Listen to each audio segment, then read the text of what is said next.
Good morning. Oh, what a beautiful, gorgeous morning it is today.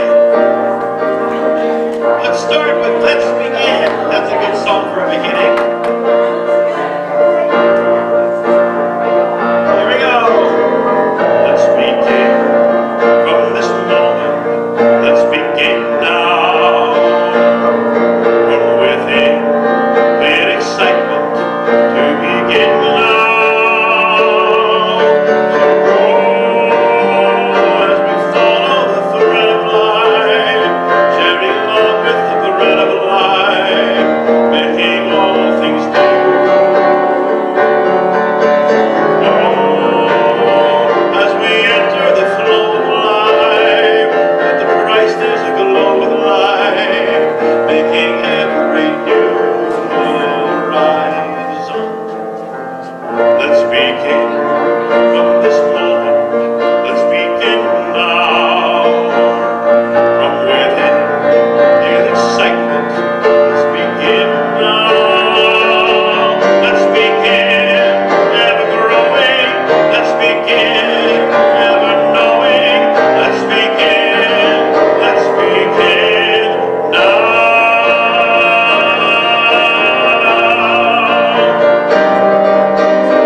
It is my honor to be here with you this morning.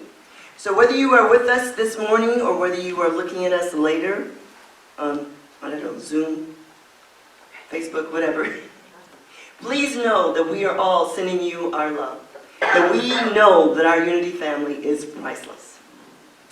I know we have at least one first-time visitor because I was talking with him. Do you want to stand and tell us your name? Trey Bosch. And where are you from? Originally or recently? Recently is good. Recently. Georgia. Georgia. Welcome. Well, I'm glad to have you here this morning, and we hope that you will be willing to come back and consider being part of our Unity family. We're here to support you in any way that we can on your spiritual growth. There are packets at the door that talk about who we are and what we do, so feel free to get one of those. All right, thank you. Thank you.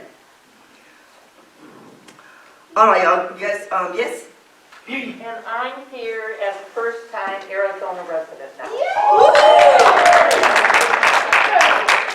I'm glad you're back. Thank you. And then just a quick reminder, you all know that we're not doing fellowship after church. We're not holding hands during the peace song. I haven't said it. I've been good. I know.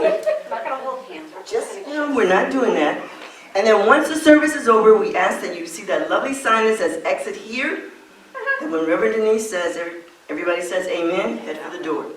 Because I've been good. I haven't come up and started pinching people, but I will. I will. Make sure you pinch Mary too. She doesn't go outside too. Yeah, that's right. By the time I get ready to go outside, everybody else should already be out. I'm supposed to check and make sure the sanctuary is empty. Okay. So we want to give a big thank you to Jim Young, Jan Gildes-White, Betsy Stillman, and Beverly Loudon for chipping in to do all the painting. I walked around, the walls look great. That was a tremendous That was a wonderful gift and blessing for the church for you guys to do that. And also to Valerie Griffin in the back there for mixing the paint. So thank you. Good job, everybody. It looks good. It's just startling to see it so light. Yeah, different. And I guess we're trying to clarify, again, whether we have someone to take down the platform and the sound thing for us and our electronics. So we're going to nail that down. But if you know anybody or anybody wants to volunteer, we do have to get the TVs and the speakers and all this stuff down. So we have until the 31st. 31st. So I have some options I'm going to follow up. I'll check in with Rev Denise. But again, if anybody knows anybody or anybody wants to volunteer, please feel free to do so. All right, so our last service in this sanctuary will be January 31st. Our next service, the first one, will be February 7th, will be in the web room, Church in the Box. I'm looking forward to that. That's an experience I've never had. Good. Okay. Yeah, so it'll be different, but we move forward, we go on. It's a good thing. So our prayer chaplain today is Joyce Miller. Right? She'll be available to pray with you in the Myrtle Fillmore Chapel. If the door is closed, please have a seat. She'll be with you shortly. And the board member of the day is me. If you have questions about the church, about our moving or what's going on, I'll be available to answer those. All right, would you please join me in saying our mission statement? Together. Our mission is to provide a prosperous and loving community by connecting to God through prayer and following the teachings of Christ. Let's say that again, please.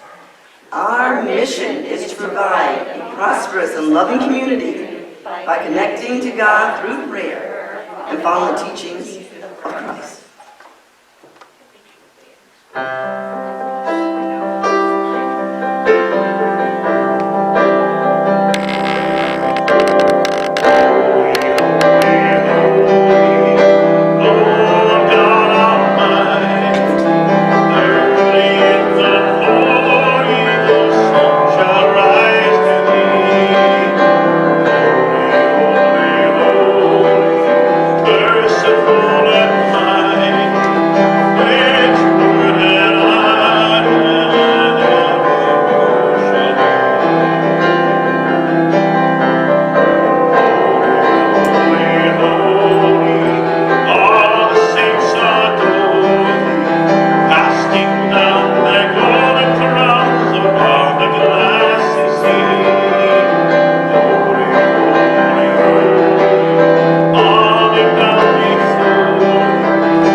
Please join me in affirming our opening statement. Together, I can do all things through Christ in me. Again, please. I can do all things through Christ in me.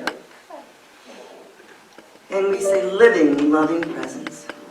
Father, Mother God, we know that we are blessed and we are grateful. We've come through the fire.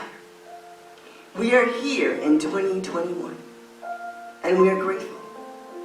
We send out our love and blessings to the community and to the world, to all those who are hurting and in need of healing. We boldly move forward, knowing that only good things are going to come to us, and we are open and ready to receive them. And we say, thank you, God. Thank you, God. Thank you, God. In the name and through the power of the living Christ. And so it is. Amen.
protected. Wrapped in divine love, I am protected. I carry the Spirit of God within me always. Knowing this, I recognize I am never alone, no matter what is happening in my life. My awareness of the indwelling divine presence helps me feel protected wherever I am, no matter what may be happening around me. I know that nothing in my outer world has the power to harm me at the level of spirit. When I feel worried or unsafe, I visualize a protective bubble around me, surrounding me with love and peace. On my journey through life, I feel securely cloaked in divine protection. Divine love gives me strength to withstand whatever comes my way. I am safe, enfolded in God's protection that lives in me. He protected us along all the way that we went, and among all the peoples through whom we passed. Joshua 24:17.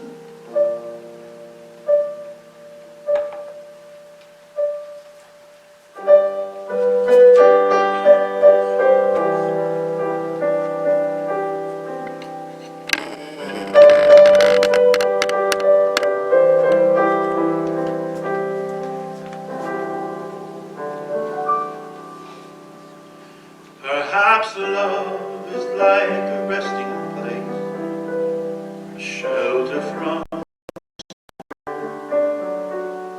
It exists to give you comfort.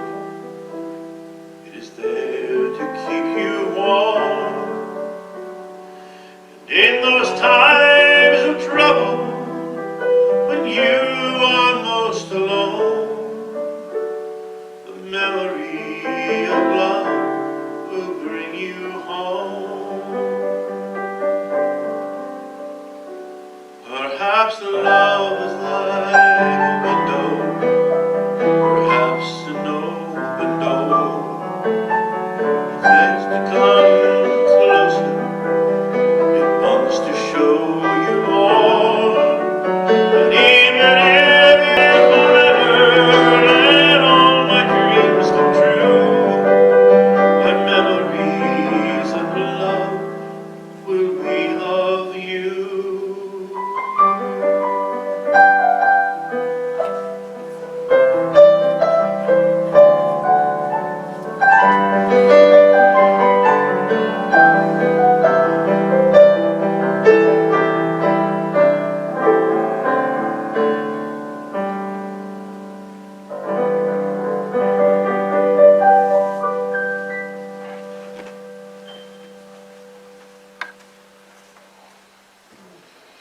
Thank you, James. That's beautiful. Beautiful. Good morning. Good morning. Are you ready for my joke today? Yes. Okay, here we go. All right, so there's this man named Bob who accidentally forgot the anniversary of his wife. He forgot all about it. And his wife, she gets really upset and angry and says, "You just better have something in the driveway that goes from 0 to 200 in 6 seconds tomorrow morning. It just better be there." And so she wakes up in the morning and she looks out the window and lo and behold, there's a present in the driveway. And she goes out and she opens the present and it's a brand new bathroom scale. And Bob has not been seen since. Gotta watch what you ask for, right? Okay, wait a minute, that deserves one more. Okay, all right. So it's all about love today, you know. Love is that presence that protects us. Love is that presence that sees us all through all things. So do we believe that this morning?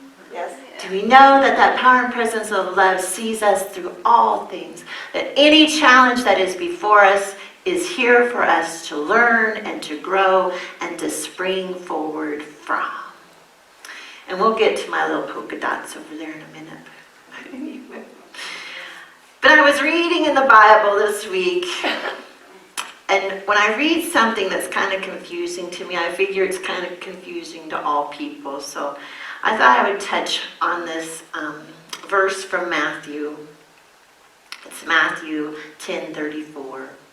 It says, "Do not suppose that I have come to bring peace on earth. I have not come to bring peace, but a sword." Now this is Jesus talking. He is the Prince of Peace, right? We got that from the Christmas story. But he says, I have not come to bring peace, but a sword.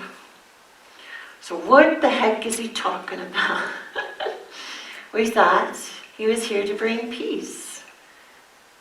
Well, what he's talking is about that peace that is within each one of us, that peace that represents the Christ within each one of us. And in order to obtain that peace that you can stay in no matter what is happening in your life, you need a sword. You need a sword.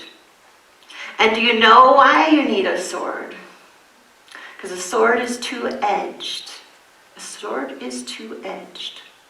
Which means you use part of the sword to cut away your past, to cut away those things that you believe about yourself that are not true, and you use the other part of the sword to move forward in your truth. That's why you need a sword.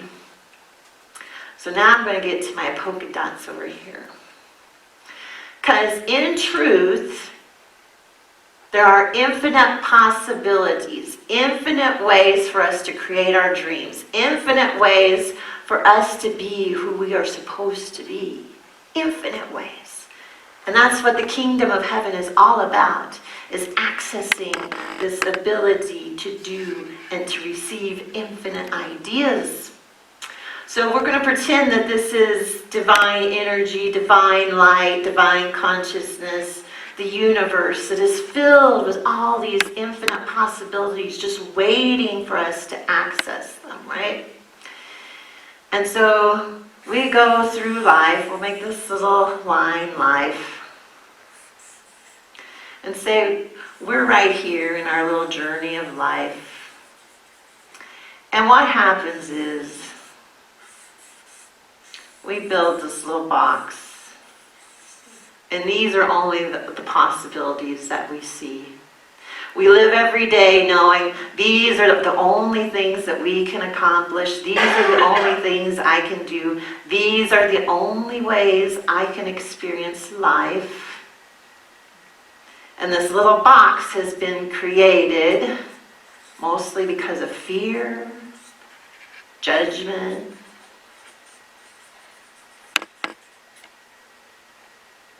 limitedness.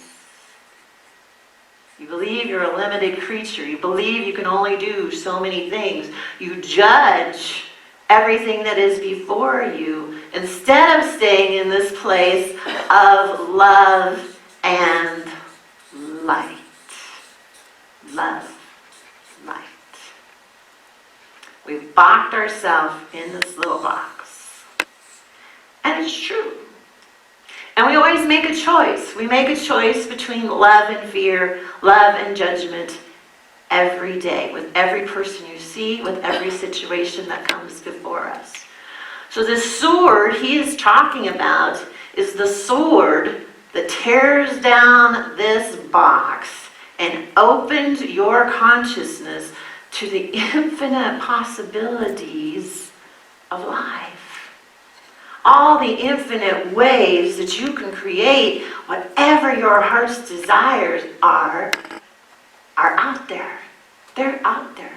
Just waiting for you to give up your judgment that you can't do something, waiting for you to give up the fear, waiting for you to give up whatever it is you're holding on to that keeps you in this box. Unforgiveness would be another one. Because all these things are opposite of love and light. All those things are opposite of who you truly are. And all those things keep you separated from experiencing all the goodness of God, all the infinite possibilities, all the different ways that you can create change in your life. But most of us, we hear the truth and we really like to be healed and we want to be prosperous and we want to have great relationships. And we pray for those things. But then we kind of say, but don't ask me to change. Don't ask me to change the way I live. But I want to be healed and I want to have prosperity and I want to have great relationships. And I pray for those every day. But don't dare ask me to do something different. Don't dare ask me to forgive somebody. Don't dare ask me to open this box. But I want everything that's out here. But a lot of times I'm not willing to use my sword to cut through all this other stuff that's in my way. I'm not willing to do my forgiveness work. I'm not willing to see things in a different way. I'm not willing to be open-minded when I'm in this box.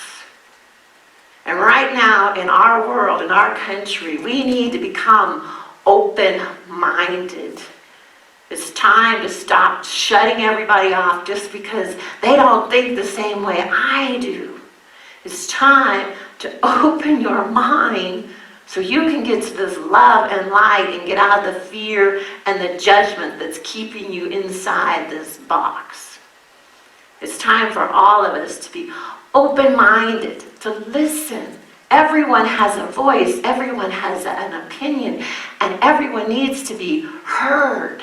Everyone needs to be heard. There's no reason why anybody should be getting shot or killed because they don't believe the same way I do. That's just sheer craziness. So what we have to do is to be open-minded. Listen to people. You may not agree with them, but listen to them because they have value. They have an opinion. Maybe they've been hurt.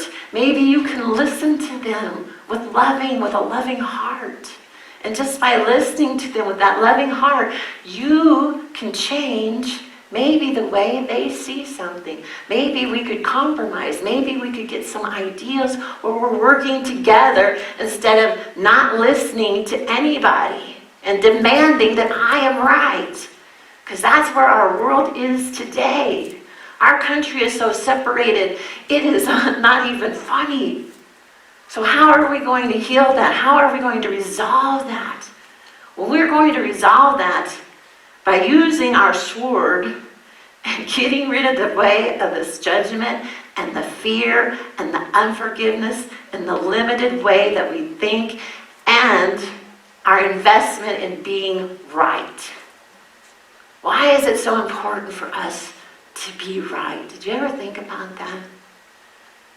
With all these infinite ways for things to happen, there is not one right and perfect way.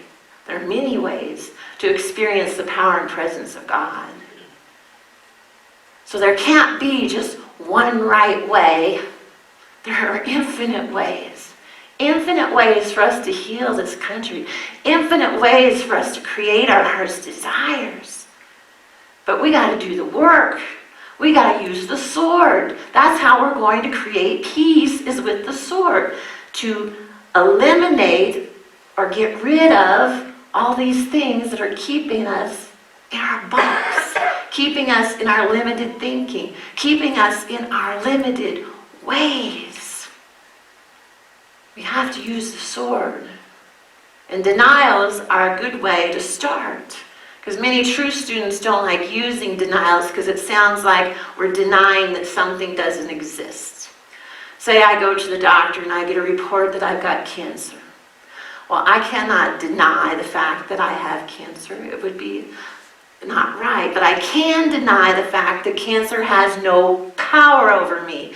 I can deny that my financial situation has no power over me. I can deny that this fight I'm having with someone has no power over me.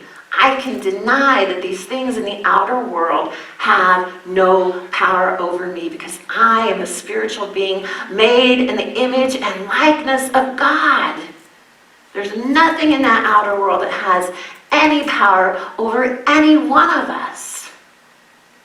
So we take our power back and we use our sword and we deny that it has power. And then we use our sword again to stay in our truth.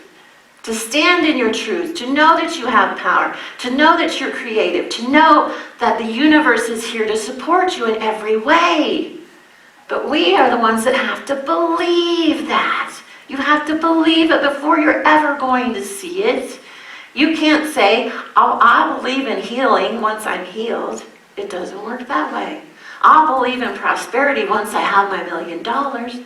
It doesn't work that way. You have to feel that you're prosperous. You have to feel that you're healthy. You have to have that believing that that's the truth of who you are.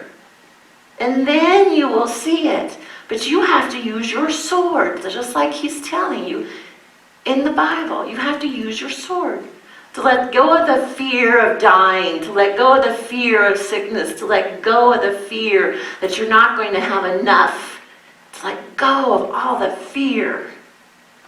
You have to use your sword, and you have to replace it with the truth that you live in an unlimited world, that you are love. Just by being here, you are love. You are that divine love of God in expression. Do we live that way every day? I know I don't. I try. Some days I'm not there. So I'm going to put this into my own personal experience here. So we know we can't afford to stay in this place anymore. We're moving down to the other end. And I had a choice. When I figured that out, I had a choice. I could go to fear and I could have gone to judgment, put myself in this little box and said, you know what?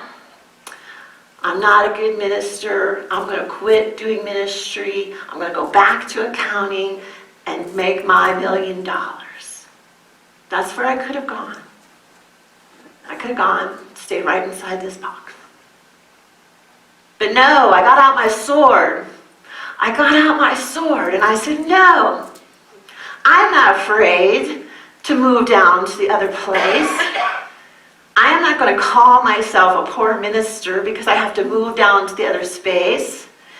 I'm not going to give up on my plan to be a divine being making a difference in the world to the best of my ability. I'm not going to give up on God because I know God has a plan. God has these infinite possibilities, and the only way I can access them if I stay in the love and the light. If I stay in that universal vibration of happiness and joy and love, then I get to access all these different possibilities.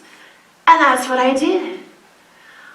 I used my sword to take away the fear. I used my sword to quit judging myself. I used my sword to stand in the truth that I am a divine child of God. I am a divine expression of God. I'm here to make a difference in the world. I'm here to make a difference. I'm here to create love, joy, and peace. And I'm not giving up on that. I'm not giving up on that because I have faith in God. I have faith and trust in God. And that's what gives me access. And this is not really representative of all the ideas, but you get the picture that I have infinite access to infinite things. And when this started, I didn't know how we were going to get the walls painted, but they're painted.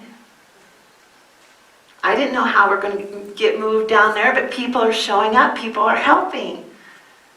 That's God with his infinite ways that says, don't worry, my child. You're going to move down to that other end of the building, and you're going to prosper. Because the burden of paying for this place is now gone. It's gone. So I just used the sword, or God created the sword, to get rid of the fear that we couldn't afford this place. And that gives me access to everything. So watch out when we get down to the other end, because we are going to thrive. We are going to be surprised at what we can do.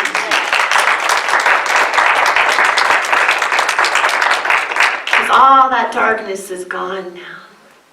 So yes, we're going to thrive. And it's not because I'm staying inside my box. I'm doing things that I'm not used to doing. I have a second job now where I'm a bartender and a cook. Do you believe that? You got me way outside this box. We're way down here. And you know what? I even told them. I said, I've never worked in a restaurant. I'm not a cook. I've never done this before. Oh, that didn't seem to care. They see that as a new opportunity to teach me exactly the way they want me to be taught. You know, she's been telling me these stories where she gets people and they don't want to do things this way and that way. I'm like, I don't know how to make a turkey wrap, so, you know, I'll do it exactly the way you want me to make it. You've got fresh material here, because I don't know how to do any of this. Beer, I always thought there were only one or two kinds of beer. Oh, guess what? There's thousands. So yes, I am no longer in this box. I am way out here with all these new things. So yes, we have to use our sword to create peace for ourselves. Because Jesus is talking about an inner peace. He's not talking about things going smoothly out in the world. He's talking about you having the ability to stay at peace no matter what is happening in your life. Now he continues to make this a little more confusing after that. He says, For I have come to set a man against his father, and a daughter against her mother, and a daughter-in-law against her mother-in-law. And a man's enemies will be the members of his own household. So what in the heck is he trying to say? Because Jesus is a man of love. Jesus is a man of peace. So why is he telling me that he's come to set forth a man against his father, a daughter against his mother, and that a man's enemies will be the members of his own household? And then he goes on to say, we've got to finish this last part. And whoever does not take, oh no, that's not what he went.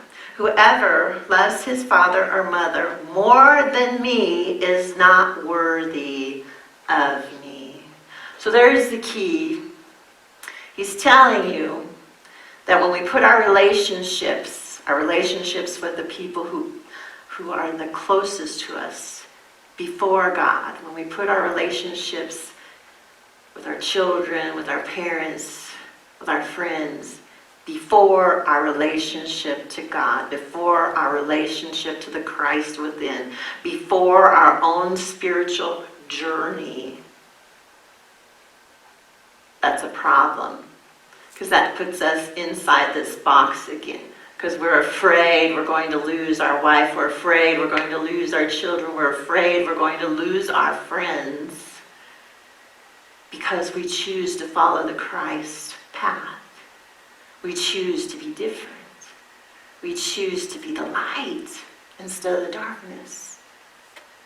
And it's going to be those who are closest to us that are going to not accept that more than likely. And this is true when I was married. I was afraid to tell my husband that I was going to seminary school, because I was afraid he was going to fight me in doing that. And so it's like the weekend before I'm supposed to go. So I know I have to tell him. And I do. I know he's not real excited that I'm going to go to ministerial school. But he didn't stop me. And he didn't really support me in that. He let me go. So it is your family. Because if I would have stayed in that place of fear that he didn't want me to be a minister, if I'd have stayed in this limited box that I can't be a minister because I'm an accountant and I'm a shy person, I can't do these things, but God has told me to. If I'd have stayed in this place of fear, this would have never happened. I had to use my sword to get to this place of infinite possibilities, because I couldn't go to Unity Village to do ministerial school. But guess what? There was another path to become a minister. I didn't know how I was going to become a minister. I was an accountant. But what happened? Infinite possibilities. Oh, they needed a teacher down at the seminary. Well, guess who became the teacher? Oh, they needed somebody to teach classes here at Unity. Surprise, guess who became that? Opportunities arise that I didn't even know about. But that only happened because I stayed out of this fear, judgment, limited thinking. And yes, I had to work on some forgiveness as well. So my question to you is, are you willing to do the work? Peace doesn't come easily.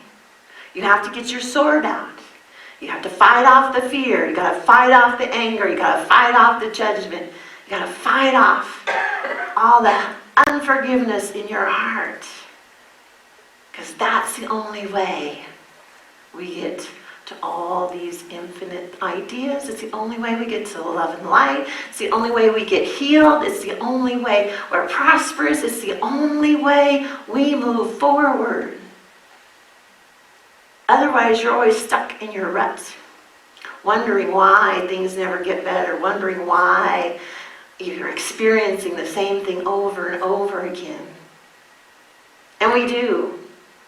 Sometimes we think we've walked away from somebody who we don't like, and guess what?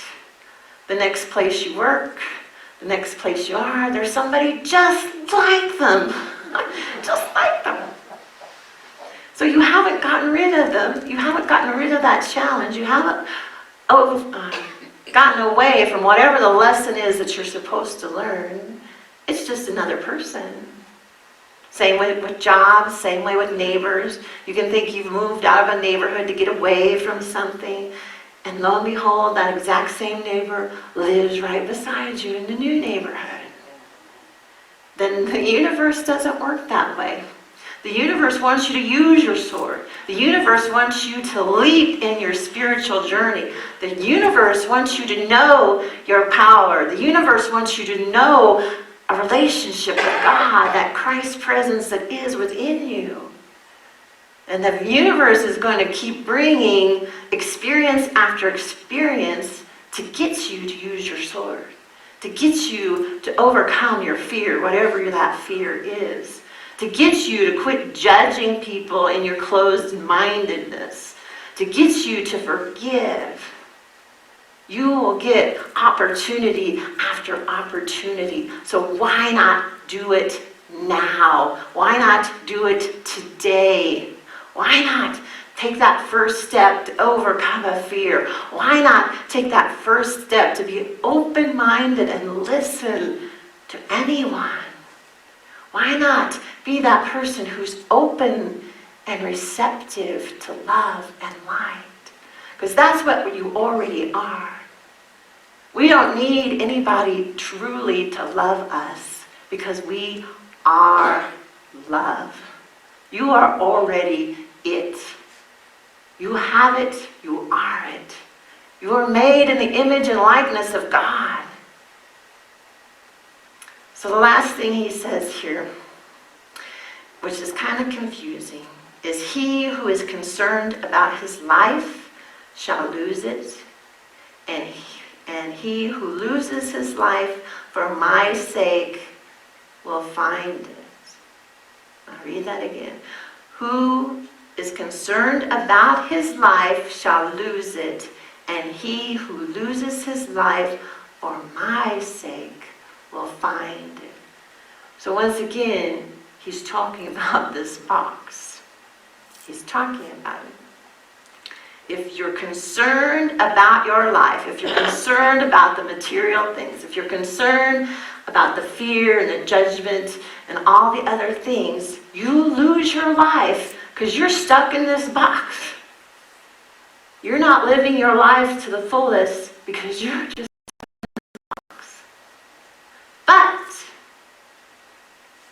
If you give up all that stuff for Christ, if you give all that stuff to live from the Christ's presence within yourself, if you give up your fear, your judgment, and all those other things, you will find it. You will find your life in all these infinite possibilities. You will find a new, fulfilling life in light and in love.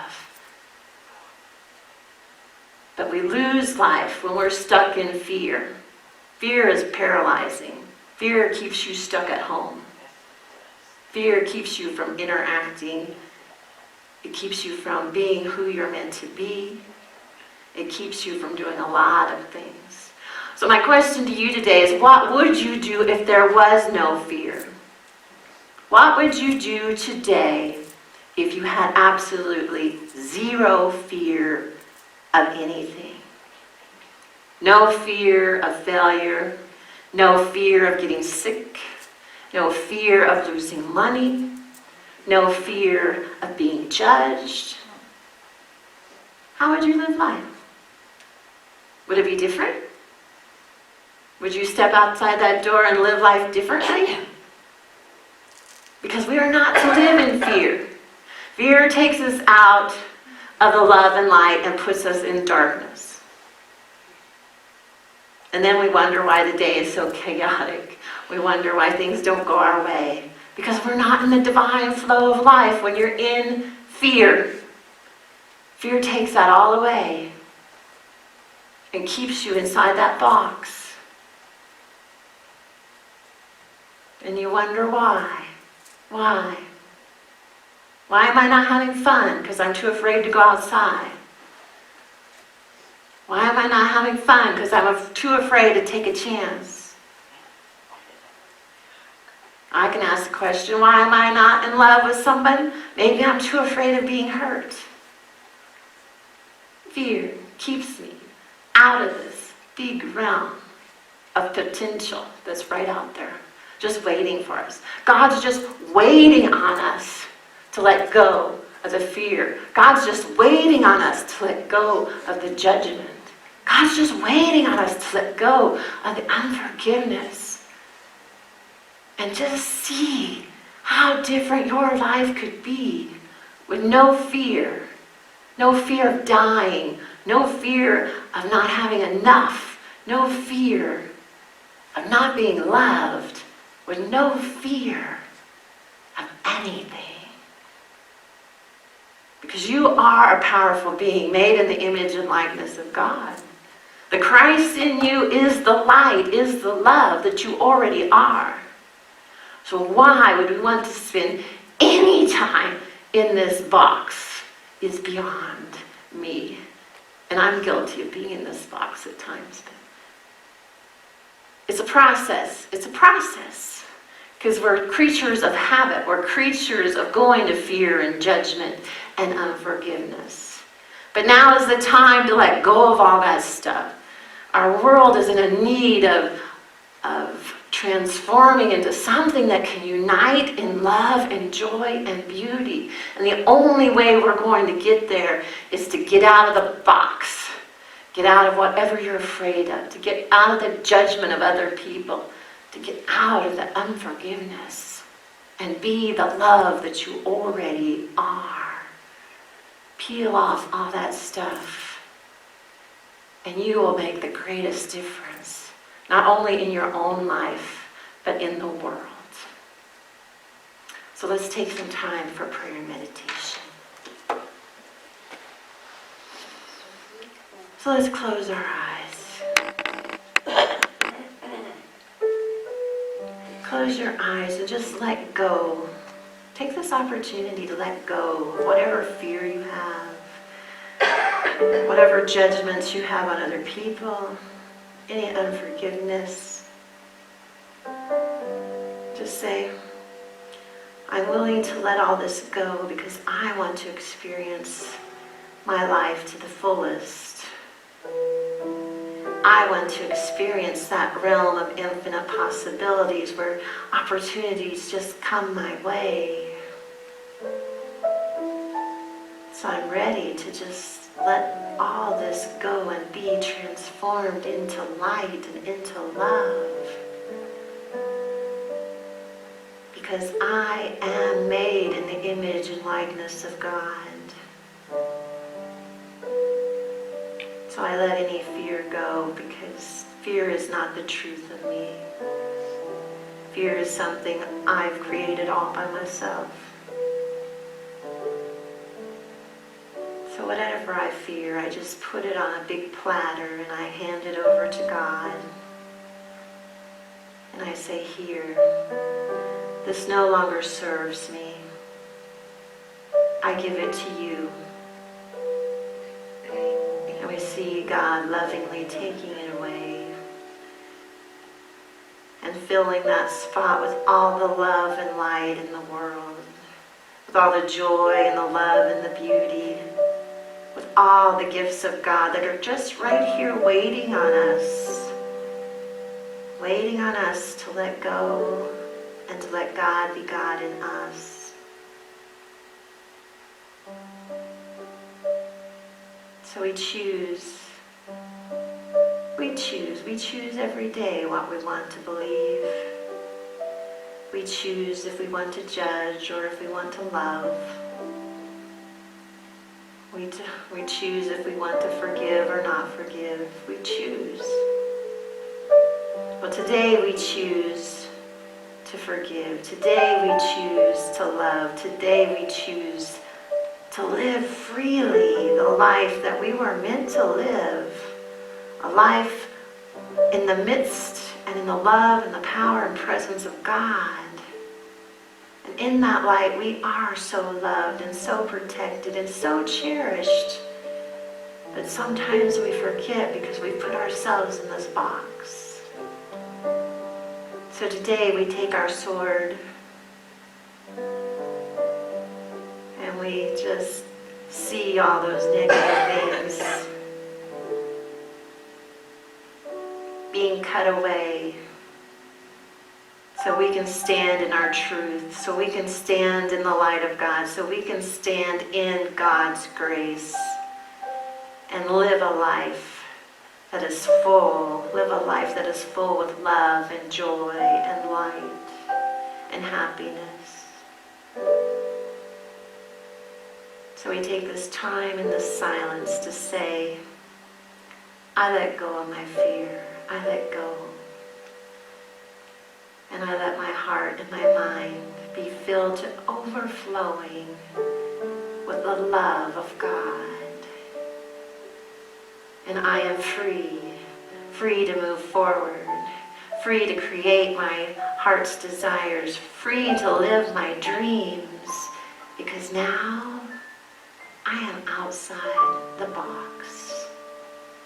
I am outside the box, and I am free to fly wherever I choose to go. I am free to be who I am, a divine child of God.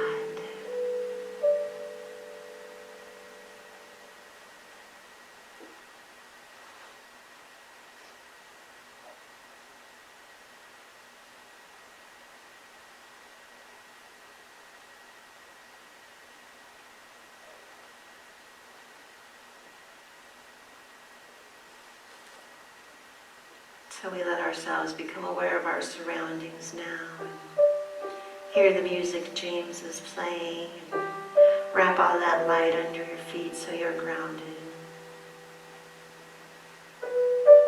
And always remember that you have a sword, that you're not stuck in any place at any time.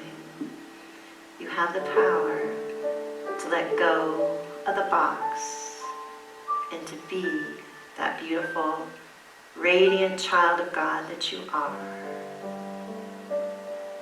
Amen.